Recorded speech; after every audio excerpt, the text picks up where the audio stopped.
Hey everyone, welcome. All right, so we are into Unit 2, and this is our second lesson in Unit 2. So we're going to be talking about linear equations, and we're going to be talking about how to build on what we did yesterday. So we talked yesterday about here is a equation in slope-intercept form, so that's the y equals mx plus b format, and we talked about how do you identify the slope and the y-intercept from that, and then how do you graph that information. Today, we're going to reverse it.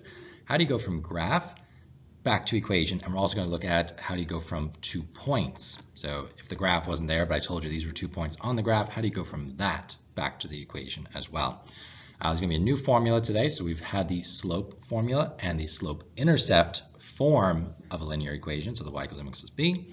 We're going to introduce a point slope formula, or the equation of a line formula as well. So big formula today. Make sure you write it down. You put on flashcards, posters. This is one that needs to go into the memory banks. Essential question for today: how do I write an equation of a line when given a graph? So that is it. Okay, so recap on average rate of change. This is the slope of a line, slope formula, y2 minus y1 over x2 minus x1. So we've seen this before. This shouldn't be anything new. The difference of the y's, so that's the change in y, so that's why we're subtracting, over the difference of the x's, also known as rise over run. Now, when the graph is like easy to see, the numbers are small, we can do things like count boxes. So we can say, like, to go from the first dot on the left to the dot on the right, that is down 2 boxes, and then right 3. So like, it's very easy here to tell slope. We know it's down 2, so minus 2 for the rise, over 3 to the right. And again, always from left to right. So minus 2 over 3 is our slope. Now, if we're going to do the formula, what you do is you write down your 2 coordinates. So the first one is minus 2, 2, and the other one is 1, 0. Order is not important here, just that you have the 2 coordinates written down.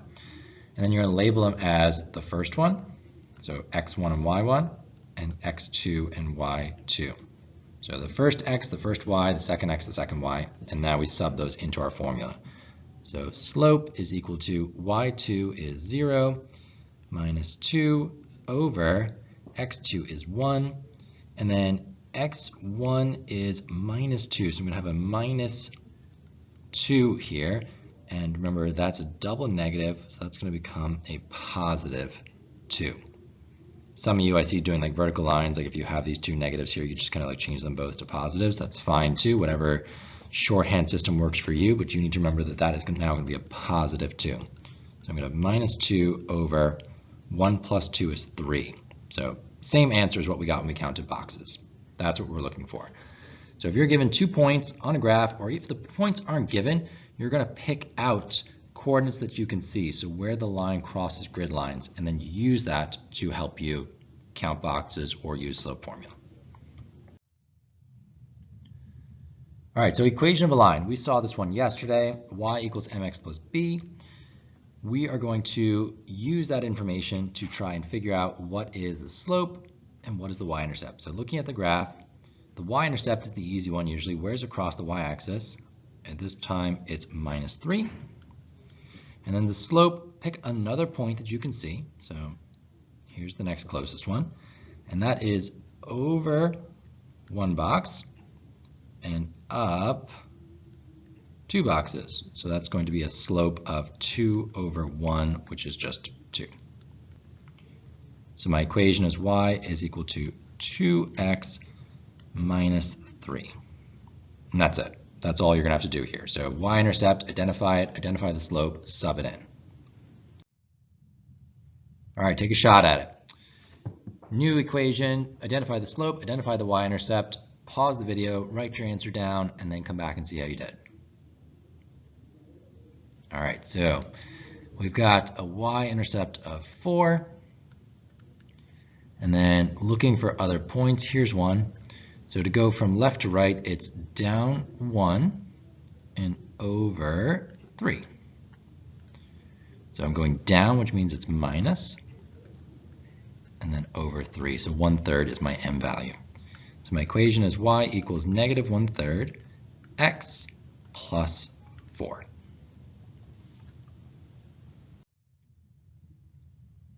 All right, so this one raises the question of what happens if the y-intercept is not an easy to identify number, so it's not a whole grid line. Sometimes you can tell what it is just because you understand how this is working, but sometimes it's not that easy.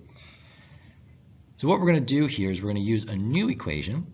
This is called the equation of a line formula, or point slope form. Now the reason why it's called point slope form is you use this one when you have at least one point and you know the slope of the line. And remember, we can figure out the slope if we have 2 points. So if we know 2 points on the graph, we have enough information to do point slope form. We can figure out the equation of a line that passes through those 2 points. The formula itself is y minus y1 equals m times x minus x1. The ones in red are the ones you are going to fill in for. The y and the x that are in black are actually going to stay there. They are part of the actual formula. So we're going to get a formula at the end that is in the form y equals mx plus b. We just have to do some work before that. So what we would do is we would say, identify the slope using the 2 points in the graph, and then sub all that information into the formula. So we can identify slope using counting boxes here. This one's an easy one to do. It's down 2 and right 3. We saw this one earlier in the lesson. So the slope is minus 2/3. That's what I'm going to put in for m. x1 and y1, I can pick either coordinate. It doesn't really matter which one I do. So if I choose this one has a coordinate of 1, 0. So that means the x value is 1, the y value is 0. So I'm going to write my equation now with those things subbed in. So it's going to be y minus 0 equals negative 2/3 x minus 1. So subbed in those values. Y minus 0 is just y, and then we have to distribute the slope to the two things inside the parentheses. We're going to have minus 2/3 x, and then minus 2/3 times negative 1 is going to be a positive 2/3. And there's our final answer. So the y-intercept in this case was actually at 2/3, and then the slope minus 2/3. All right, your turn. Here are 2 points in the graph. Some things to note. The line is going up from left to right, so we know m is going to be positive. We've got 2 values that we can use, 1, 1, and 6, 5. So you pick whichever one you want, and that's going to be subbed in for x1 and y1. And what I want you to make sure you do is finish in the form y equals mx plus b. So once you are done subbing in the information, you've distributed the slope, you want to get y on its own. We want a clearly defined coefficient of x and then a constant as well. Pause the video. Let's see how you do. All right, so slope-wise, we've got from positive 1 to positive 6 is 1, 2, 3, 4, 5 boxes. And then going up from 1 to 5 is 1, 2, 3, 4 boxes. So it's going to be a slope of 4/5. And then the y-intercept we can't tell, so we're going to have to do the equation of a line formula. So we're going to sub in, I'm going to use the 0.11 in this case. So 1, 1, that's my x1 and y1 values. So I've got y minus 1 equals 4/5 times x minus 1. So 1's go in the x1 and y1 spot. We're going to distribute that 4/5. Y minus 1 equals 4/5x minus 4/5. And now we've got to get y on its own, so we're going to add 1 to both sides. So y equals 4/5x minus 4/5 plus 1. And these are both constants, so they can be added together. So we need to figure out what is minus 4/5 plus 1. Well, 1 can be rewritten as 5/5. So we're getting the common denominator.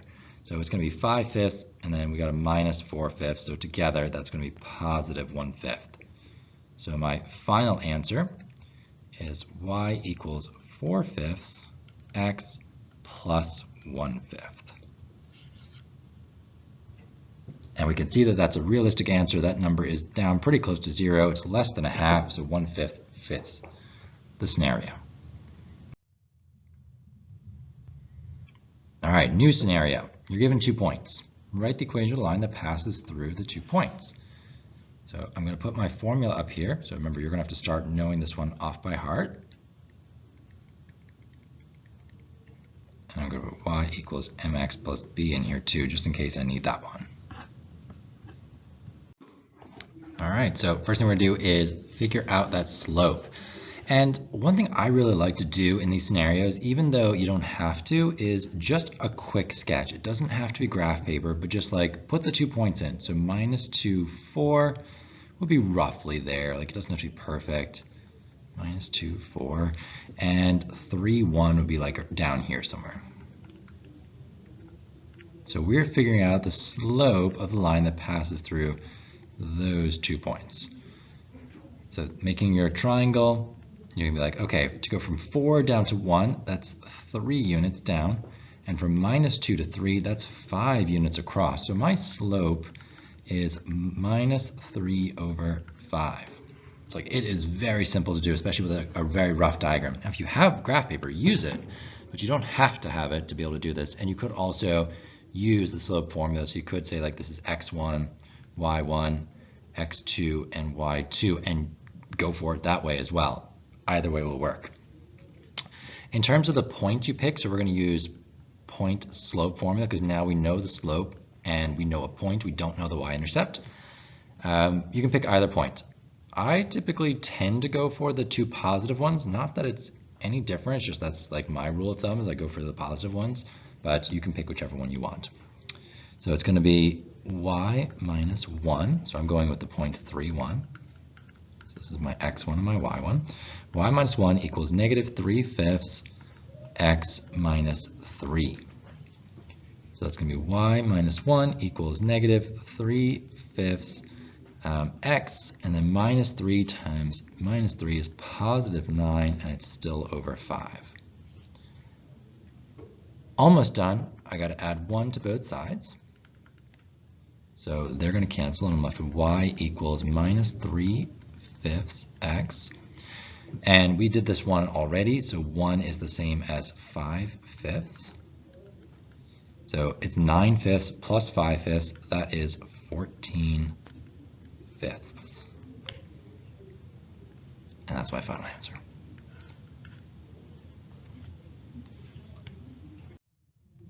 All right, your turn. Let's try one more.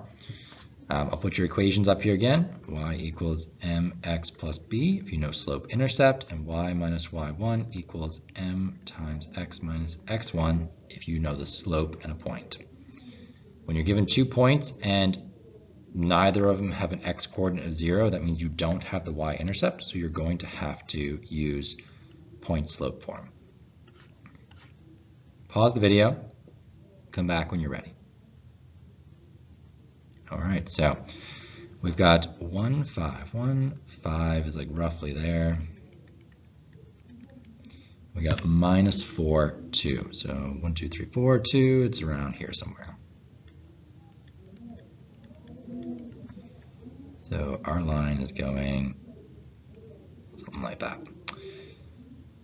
Slope, we're going from 2 to 5, so it's going up 3 this time, and we're going from -4 to 1. It's actually 5 again. So we've got a slope of 3/5, and I'm going to use the point 1,5 to do this with. So we got y minus 5 equals 3/5 x minus 1. Do my distributive property. So we got y minus 5 equals 3/5x minus 3/5. Add 5 to both sides to get y on its own.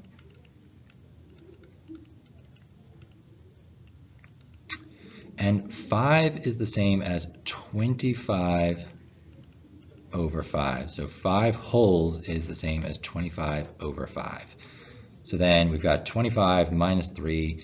So this is going to end up being y equals 3/5 x and plus 22 over 5. And you can expect a lot of your answers now are going to have these fractions at the end that may or may not be whole numbers, and that's totally okay. It's normal. Just verify, like 22 over 5 is 4.4. So I know my y-intercept should be between a y value of 2 and a y value of 5. It's closer to a, so I would expect my y-intercept to be closer to a's y value, which is 5. 4.4 is fitting that bill. So it's ticking all the boxes that I can be like, yep, this is a pretty comfortable answer. Okay, so how do I write the equation of a line when given a graph? You have to either identify the slope and the y-intercept, or 2 points on the line, find the slope, and then put it into point slope form. So y minus y1 equals m times x minus x1. That is something you really need to know off the top of your head. So these two formulas and what goes into them. So you've got slope, intercept, and you've got point slope form. So knowing which one is which and what information you need for each one is going to be super important. Find a way to get that into your memory banks. For tonight, we're going to have a worksheet, and then we're going to follow it up with some Khan Academy if there's time. So if not, we will finish it in class tomorrow. See you guys soon.